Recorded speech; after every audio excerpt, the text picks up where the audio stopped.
It has been exactly 100 days since detainees at Guantanamo Bay prison camp started their hunger strike.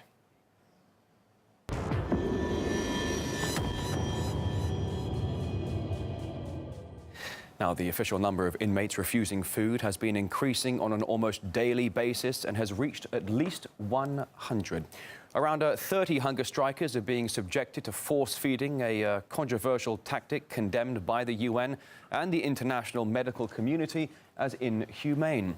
And all those numbers are only likely to grow, because what started as a strike against mistreatment has turned into a battle against indefinite detention and Washington's broken promises to close the prison at the center of America's war on terror. The explanation now, the latest on this to RT's Guyanay Chichikan. After years of inaction, injustice and indifference, and after more than 3 months of starvation, Guantanamo detainees have finally got the president's attention. I'm going to go back at this. They've heard these words before. As president, I will close Guantanamo, reject the Military Commissions Act, and adhere to the Geneva Conventions. And now again. It needs to be closed. Now, Congress... And again, as many times before, the White House shifted responsibility to Congress. There's much he can do administratively without Congress, without having a legislative act. Even under current restrictions, the administration has the power to use national security waivers to release many of these men, which it hasn't used.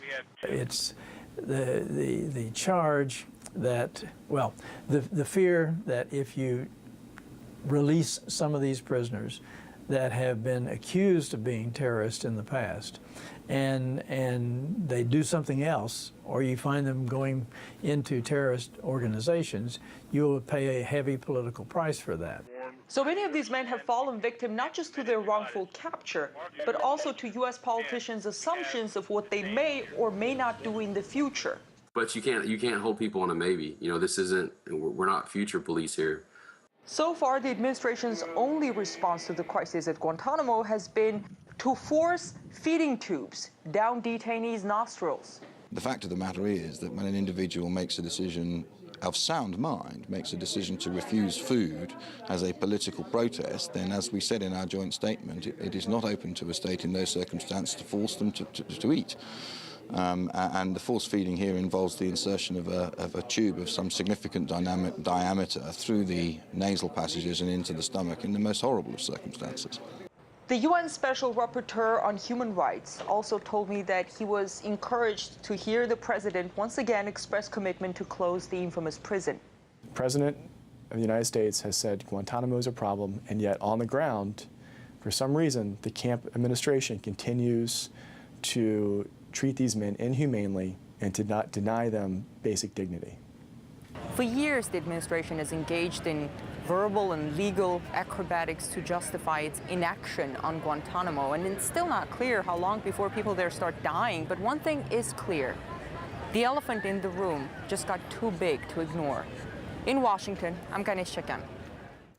Well, here at RT, we have spoken to Murat Kurnaz. He was detained at Guantanamo Bay for 4 years. He also went on hunger strikes during his time there. He told us the current protest could be the last for many who have lost hope of getting either a trial or that of release. I stayed 5 years in Guantanamo altogether, and they always forced me to sign papers that I should agree that I'm a member of Al-Qaeda and Taliban, and every time when I refused to sign those kind of papers, they tortured me in different kinds of ways, like waterboarding and electroshocks. I myself was a couple times on hunger strike during my time in Guantanamo, so I can understand those detainees already more than 11 years over there. They still didn't have a trial, and if you are once in this system, it's very difficult to get out, even if the government knows that you are innocent. 95% of those prisoners already never had a trial, and they still not getting a trial for the future. That means they can stay all their life over there, even if they are innocent. I myself, I think it's going to be the last hunger strike for the most detainees. I believe they will never start again to eat. Now, RT's been following the hunger strike from the very beginning, well before US authorities even admitted it was taking place. We've been gathering comments from prison officials, detainees, attorneys and activists to give you a full account of the situation. All that plus the timeline on the protest, all available for you on our website, rt.com. Now, one of the many reasons and many calls for closing down Guantanamo Bay Prison is simply because it is the most expensive prison on the planet to maintain and operate. For example, each of the 166 inmates costs American taxpayers at least $900,000 per year, much higher than the cost of keeping prisoners on US soil. Now, some of the things that pays for, according to those held at Guantanamo, is a regime of force feeding, denying water, isolation and low temperatures. Now, some detainees claim a simple telephone call to lawyers results in a degrading body search. Earlier, my colleague Bill Dodd talked to a spokesman from the US military authority that oversees Guantanamo. He denies there's widespread abuse ongoing at the facility.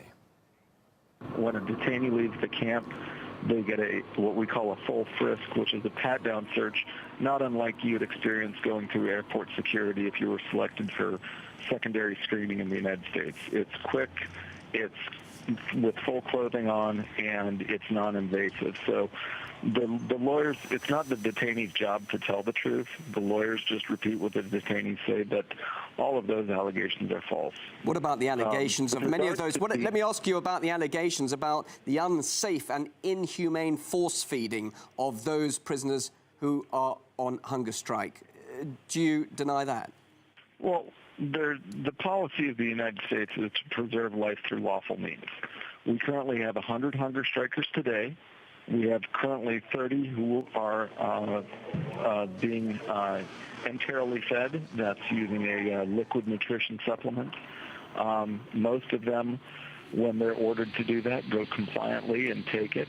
A percentage, about a third, need to be taken to their feeding, but it's not it's a procedure that's done in hospitals and nursing homes every day.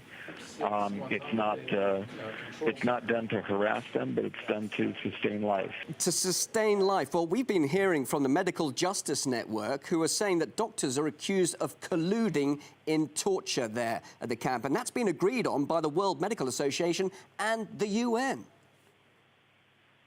Yes, and we disagree with them as a matter of national policy. Our courts have upheld that sustaining life through lawful means is lawful, and we have a medical protocol where we evaluate detainees based on their weight loss and comorbidity. We allow them to hunger strike, but if they get to about 85%, below 85% of their body weight, some damage can be done. We will do the involuntary feeding. All of those allegations are false. They're not being subject to extreme temperatures. They're not being denied food and water. The conditions are as good as they can possibly be. They had satellite television. They had communal living. They had all kinds of good things. Your producers are welcome to come. Carol Rosenberg of the Miami Herald, who's been here more than 60 times. We're a transparent facility. You can come see for yourself. But the picture drawn by that Guantanamo Bay spokesman contradicts what detainees' lawyers are saying. Federal Public Defender Carlos Warner represents one of the hunger-striking prisoners. He told my colleague that the situation is far more drastic than the authorities ever want made public. Arbitrary detention goes against everything that every international law, every human rights organization, the UN says that's completely wrong. Force feeding goes against what everybody says is correct. It's defined by those groups as torture. So on this issue, unfortunately, the president is on the wrong side. You've been there.